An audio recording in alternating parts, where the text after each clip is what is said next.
بسم اللہ الرحمن الرحیم. خاطر حضرات، میں ہوں اختر عباس اور آپ سب کو میرا سلام پہنچے. ایک شعر سے آغاز کرتے ہیں.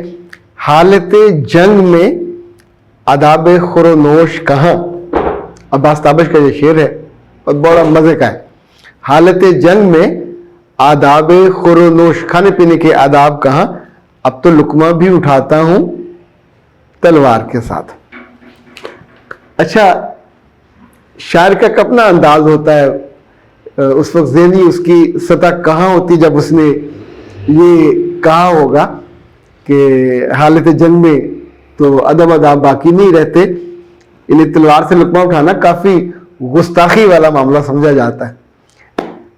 ایک اور مزے کی چیز آپ سے شیئر کر کے پھر ہم آگے چلتے ہیں. ہمایوں جو مغلیہ خاندان کا یہاں چشم و چراغ تھا، بابر کے خاندان، جب اس کو شکست ہوئی تو وہ ایران چلا گیا. تو ایران کے بادشاہ نے، طہماسب اس کا نام تھا، تو اس نے اس کو پناہ دے دی. اب اسے اچھی دوستی ہو گئی اور ایک دفعہ دونوں شکار پہ گئے.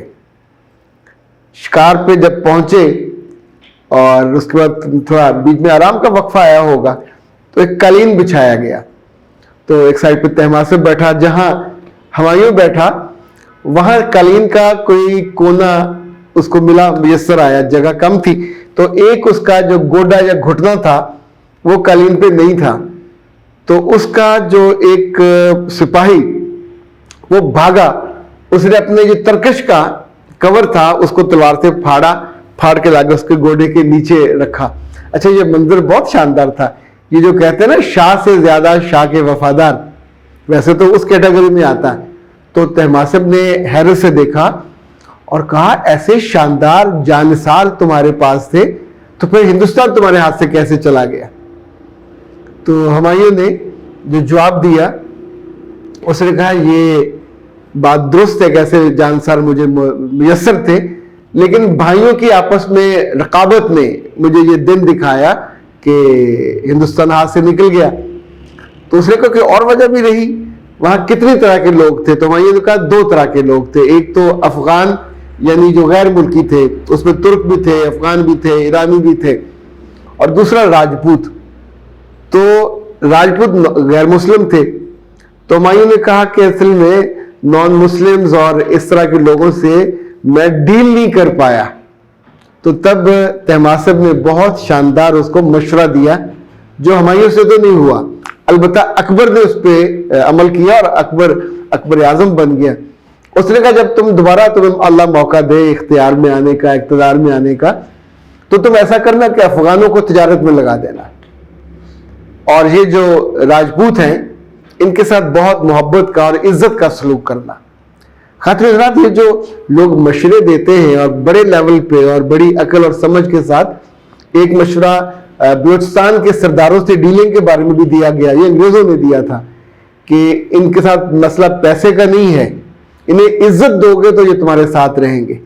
اچھا، ہر عہد میں سیاسی زمانہ ہو، فوجی زمانہ ہو، غلامی کا زمانہ ہو، کچھ لوگ ایسے ضرور ہوتے ہیں جو شاہ سے وفاداری کے لیے بہت زیادہ اظہار کرتے اور یہ خوش آمدی ہوتے، آؤٹ آف دی وے اپنی ترقی بھی چاہ رہے ہوتے، پر یہ ظالم کبھی کبھی بڑے نقصان کا باعث بنتے. اور سلطنتوں میں بھی، خاندانوں میں بھی اور اداروں میں بھی مجھے کبھی کبھی ایسے اصحاب سے جب واسطہ پڑتا ہے، وہ مشورے کے لیے تشریف لاتے ہیں تو بے اختیار مسکرانے کو جی چاہتا، پر ظاہرہ وہاں مشورہ دیتے ہوئے آپ مسکرا نہیں سکتے. وہ انہیں لگے گا میری کسی خامی کوتاہی پہ مذاق اڑا رہے. ان دنوں ایک بہت ہی نفیس انسان تشریف لائے، بہت زیرک، ماشاءاللہ بہت پڑھے لکھے ہیں، یعنی جو پڑھے لکھے کی آخری کیٹیگری ہوتی وہاں پہ ہے. ایک یونیورسٹی میں اس وقت جاب کر رہے ہیں اور پر دل ان کا خالی تھا. انہوں نے، کیونکہ ان سے پرانی یاد اللہ ہے، تو جب دل پہ بندے کو بہت بوجھ ہوتا ہے تو آپ سوچتے کہاں جا کے اس بوجھ کو ہلکا کیا جائے، کم کیا جائے. جو خاندان کی پالیٹکس ہے وہاں بھی یہ ہوتا ہے. ایون آپ اپنے سگے ماں باپ سے بعض چیزوں کو ڈسکس نہیں کر سکے.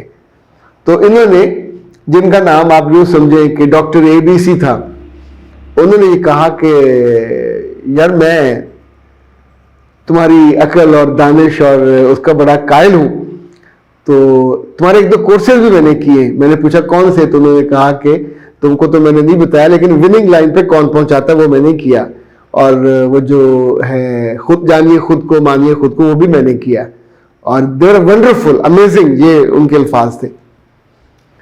اب ان کا جو مسئلہ تھا وہ یہ تھا کہ وہ کہتے ہیں جہاں میں کام کرتا ہوں وہاں شاہ سے زیادہ شاہ کے وفادار بہت ہوتے, تو یہ تو ہر جگہ ہوتے. اچھا, ان وفاداروں کو پہچاننا پڑتا ہے, یعنی یہ ماتھے پہ لگا کے نہیں پھرتے کہ ہم شاہ سے زیادہ شاہ کے وفادار ہیں, پر یہ آپ کی جڑیں کاٹ دیتے ہیں, یہ آپ کو زمین کے نیچے پہنچا دیتے ہیں.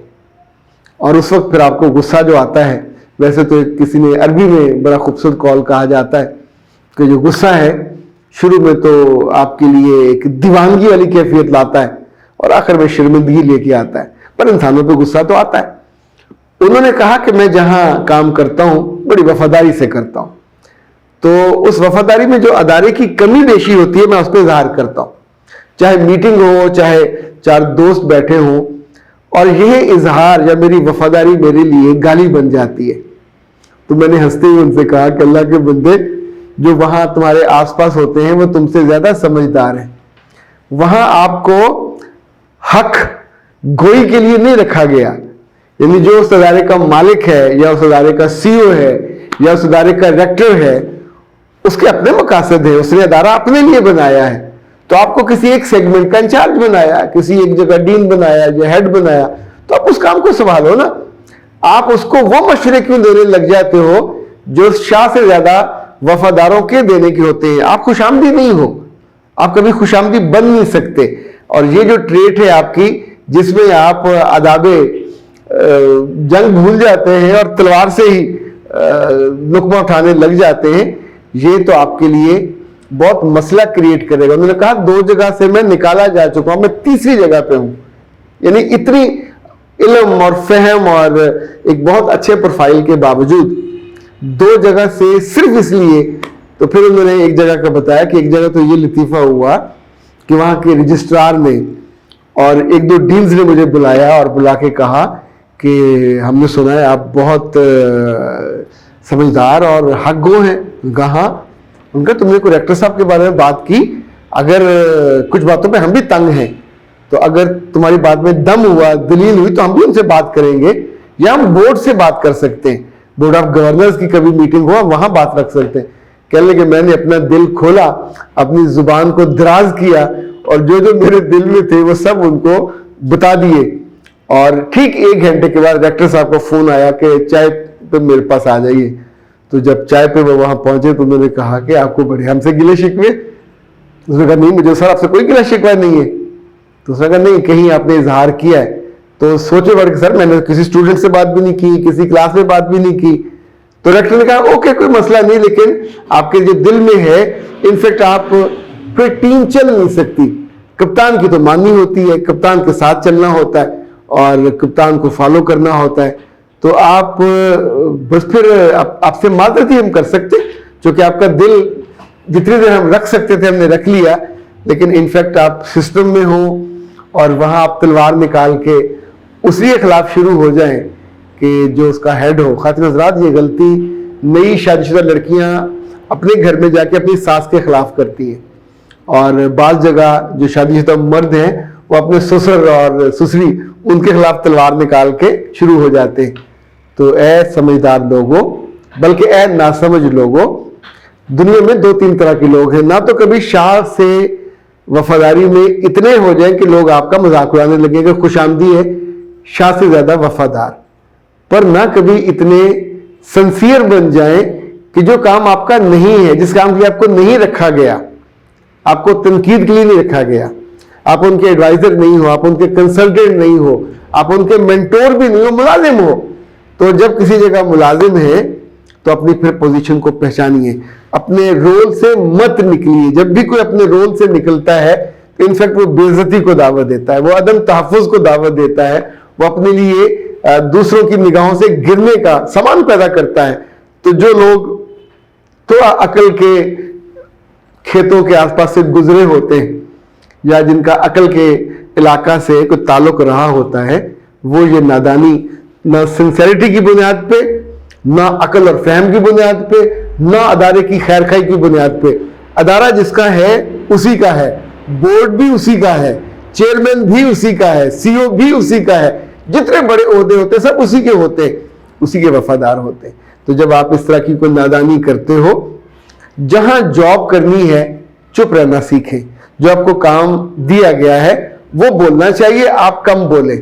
اور اگر آپ نے سسٹم کے خلاف بات کرنی ہے اس سسٹم میں رہتے ہوئے، تو پھر آپ اپنے لیے بے عزتی کے اور بے وقتی کے بار بار مواقعوں کو انوائٹ کریں گے. سسٹم سے باہر ہو کے پھر ویسے بائی دا وے پھر کیا تکلیف ہے کسی کے بارے میں بات کرنے کی، پھر تو کرنی نہیں چاہیے. آج کے لیے اتنا ہی کافی ہے. اختر عباس کو دیجیے اجازت.